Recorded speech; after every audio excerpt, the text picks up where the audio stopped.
आज देखने वाले हैं 10th के मोस्ट इम्पोर्टेंट फिजिक्स का कुछ इम्पोर्टेंट जो भी क्वेश्चन आंसर है ऑब्जेक्टिव का वही देखने वाले। अगर आपका भी एग्ज़ाम इस बार 2025 में देने जा रहे हैं तो आपके लिए यह वीडियो बहुत ही लाभदायक होगा, ठीक है ना। 1 से 48 तक के वस्तुनिष्ठ प्रश्न दिए, इसमें से 40 प्रश्न का उत्तर देना है और मार्कशीट पर चिन्हित करना है, ठीक है ना। चलिए ये जो है 40 नंबर का हो जाएगा। चलिए ठीक है, देखते हैं। किसे रासायनिक दूत कहा जाता है? देखिए ऑप्शन क में उपदीपक, ख में पाचक रस, ग में हार्मोन और घ में आवेग। तो इसका राइट आंसर हो जाएगा ऑप्शन ग हो जाएगा हार्मोन। हार्मोन को रासायनिक दूत कहा जाता है, ठीक है। चलिए दो का क्वेश्चन है, द ओरिजिन ऑफ स्पेसीज नामक पुस्तक किसने लिखी है? तो डार्विन ने लिखी है, ठीक है ना, ऑप्शन क। चलिए नेक्स्ट है, निम्नलिखित में किस माध्यम में प्रकाश की चाल सबसे अधिक होती है? तो निर्वात में जो होती है प्रकाश की चाल सबसे अधिक होती है। घ में 4 नंबर, विभवांतर का एसआई मात्रक क्या होता है? तो विभवांतर का एसआई मात्रक वोल्ट होता है, ठीक है ना। चलिए 5 में है, पौधे में जनन अंग कहाँ पाए जाते हैं? तो पौधे में जनन अंग जो होता है पुष्प में यानी कि फूल में पाए जाते हैं, ठीक है ना। चलिए नेक्स्ट क्वेश्चन है,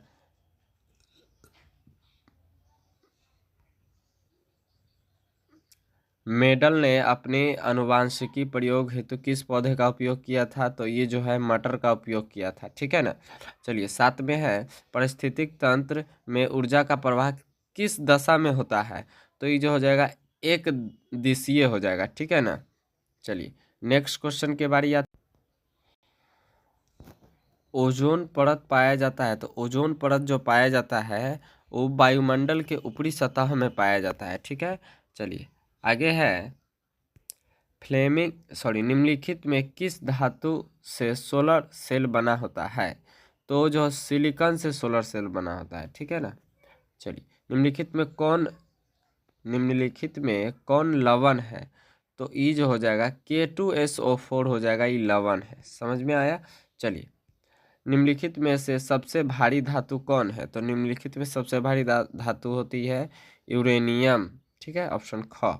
चलिए नेक्स्ट क्वेश्चन के बारी आती है, तो इथेन के एक अणु में कितने सहसंयोजक बंधन है? तो ये जो हो जाएगा 7। चलिए आवर्त सारणी में प्रथम वर्ग के सदस्य होते हैं अम्लीय धातु होते हैं, ठीक है ना, ऑप्शन क। चलिए आप लोग कॉपी में नोट करते जाइएगा और मेरे चैनल पर नए हैं तो सब्सक्राइब जरूर करिएगा। चलिए निम्नलिखित में कौन प्राकृतिक संसाधन नहीं है? तो जीवधारी हो जाएगा, ठीक है। प्रकाश के परावर्तन के कितने नियम है? तो प्रकाश के परावर्तन के 2 नियम है जो कि अगले वीडियो में बताएंगे। चलिए नेक्स्ट क्वेश्चन है, तरंग दैर्घ्य को सामान्यतः व्यक्त किया जाता है। तो ये जो हो जाए एंगस्ट्रम से व्यक्त किया जाता है, ठीक है ना। नेक्स्ट क्वेश्चन की बारी आती है, सभी जीव जंतुओं के लिए ऊर्जा का अंतिम स्रोत क्या है? तो सभी जीव जंतुओं के लिए ऊर्जा का जो अंतिम स्रोत होता है सूर्य है, ठीक है ना। तिलचट्टा में कितने जोड़े श्वास रंध्र पाए जाते हैं? तो हो जाएगा 6, ठीक है। नेक्स्ट क्वेश्चन है, प्रकाश संश्लेषण की क्रिया होती है। तो ये जो होता है हरे पौधे में प्रकाश संश्लेषण की क्रिया फ्लोएम ऊतकों द्वारा कार्बोहाइड्रेट का परिवहन होता है सुक्रोज के रूप में होता है, ठीक है। चलिए 21 में, पौधे में गैसों का आदान प्रदान किसके द्वारा होता है? तो ये जो हो जाएगा रंध्र के द्वारा होता है, ऑप्शन क, ठीक है। नेक्स्ट क्वेश्चन को देखेंगे, नेक्स्ट को देखें तो हो जाएगा, निम्न में सबसे तेज हृदय धड़कन किसका होता है? चूहा का होता है, ठीक है। नेक्स्ट है, सजीव जीवधारियों द्वारा किस प्रकार की नाइट्रोजनी पदार्थ यानी कि कचरा का उत्सर्जन होता है? तो अमोनिया, यूरिया और यूरिक अम्ल, यानी कि इनमें से सभी हो जाएगा, ठीक है। चलिए नेक्स्ट क्वेश्चन है,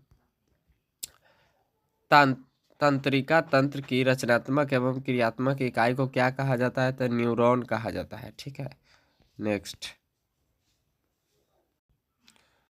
25 है, किसकी उपस्थिति के कारण पौधे का रंग हरा होता है? तो क्लोरोफिल के कारण जो होता है पौधे का रंग हरा होता है, ठीक है। चलिए नेक्स्ट है, पौधे में उत्सर्जी पदार्थ होते हैं तो गोंद, रेजिन, टैनिन, यानी इनमें से सभी हो जाएगा। नेक्स्ट है, टेहरी बांध का निर्माण किस प्रदेश में किया गया है? तो ये हो जाएगा उत्तराखंड में टेहरी बांध का निर्माण किया गया है। ठीक है, चलिए नेक्स्ट की बात करें तो नेक्स्ट में निम्नलिखित में किसके कारण अम्ल वर्षा होती है? तो SO2 के कारण होती है। ठीक है, चलिए स्विच लगाए जाते हैं, स्विच गर्म तार में लगाए जाते हैं। ठीक है ना, ध्यान में रखिएगा। चलिए आगे देखते हैं, निम्न में से कौन अनवीकरणीय ऊर्जा का स्रोत नहीं है? तो ये हो जाएगा बायोगैस, जो अनवीकरणीय ऊर्जा का स्रोत नहीं है, नवीकरणीय ऊर्जा का स्रोत है। ठीक है, चलिए मनुष्य में वृक्क निम्न में किससे संबंधित है? तो उत्सर्जन से संबंधित है। ठीक है, चलिए 32 में हाइड्रा में क्या पाया जाता है? तो स्पर्शक पाया जाता है। ठीक है ना, ये क्वेश्चन आप लोगों के लिए बहुत ही इंपॉर्टेंट है, जो कि आप लोगों के बिहार बोर्ड में पूछे जाने वाले हैं। आप लोग एकदम ध्यान से देखिएगा, नोट कर लीजिएगा। चलिए ए मीटर से निम्नलिखित में किससे मापा जाता है? तो धारा को मापा जाता है। ठीक है, अब विद्युत मीटर से विद्युत विभव को मापा जाता है। ठीक है ना, कूलॉम से आवेश को मापा जाता है। चलिए आगे देखते हैं, वह उपकरण जो विद्युत ऊर्जा को यांत्रिक ऊर्जा में बदलता है होता है, क्या होता है? तो ये जो हो जाए, इसका जो राइट आंसर हो जाएगा ऑप्शन ख हो जाएगा, विद्युत मोटर।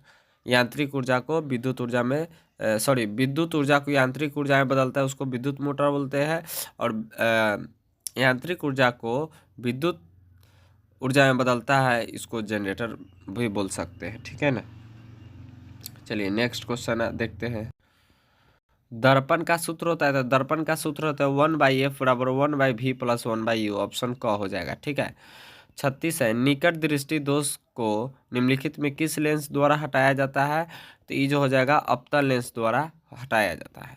ठीक है, चलिए आगे देखेंगे, प्रकाश की किरण गमन करती है, तो प्रकाश की किरण जो गमन करती है हमेशा सीधी रेखा में, ऑप्शन क हो जाएगा। ठीक है, 38 में निम्नलिखित में कौन लेंस की क्षमता का मात्रक है?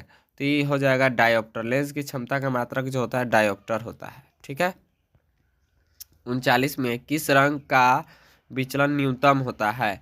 तो ये हो जाएगा लाल रंग का। ठीक है, आगे है, बैटरी से किस प्रकार की धारा प्राप्त होती है? तो दृष्ट धारा प्राप्त होती है। ठीक है ना, आगे देखेंगे, समीकरण 2H2 + O2 से बनता है 2H2O, एक क्या है? एक क्या है? तो संयोजन अभिक्रिया है। ठीक है ना, ये बहुत बार क्वेश्चन पूछ चुका है, इस बार भी चांस है। ग्लूकोज का रासायनिक सूत्र निम्नलिखित में से कौन है? तो ग्लूकोज का रासायनिक सूत्र है C6H12O6, एकदम ध्यान में रख लीजिएगा। ठीक है ना, सोडियम की परमाणु संख्या क्या होती है? तो आप लोग जानते हैं 11 होता है। ठीक है ना, ये क्वेश्चन आ गया है। ठीक है, नेक्स्ट क्वेश्चन है, अमीबा में अधिकांश पोषण कैसे होता है? तो ये जो होता है अंतःग्रहण के कारण होता है, ऑप्शन ख हो जाएगा। ठीक है, चलिए नेक्स्ट क्वेश्चन की बारी आती है, तो देखेंगे रासायनिक अभिक्रिया में भाग लेने वाले पदार्थ को क्या बोला जाता है? तो अभिकारक बोला जाता है। ठीक है, 46 में है, टूथपेस्ट कैसा होता है? तो टूथपेस्ट जो होता है क्षारीय होता है। ठीक है, चलिए 47 में निम्नलिखित में कौन विद्युत का सुचालक है? तो ग्रेफाइट जो होता है विद्युत का सुचालक होता है। आगे देखिए 48 यानी लास्ट क्वेश्चन, निम्नलिखित में कौन कार्बोक्सिलिक समूह है? तो ये हो जाएगा ये बॉन्ड COOH। ठीक है, यही होगा। इसके बाद आता है खंड ब, जो कि आप लोगों को अगले वीडियो में लाएंगे कि कौन कौन सा क्वेश्चन पूछा जाएगा। आप लोग अगले वीडियो के लिए कमेंट करिए। जय हिंद, जय भारत।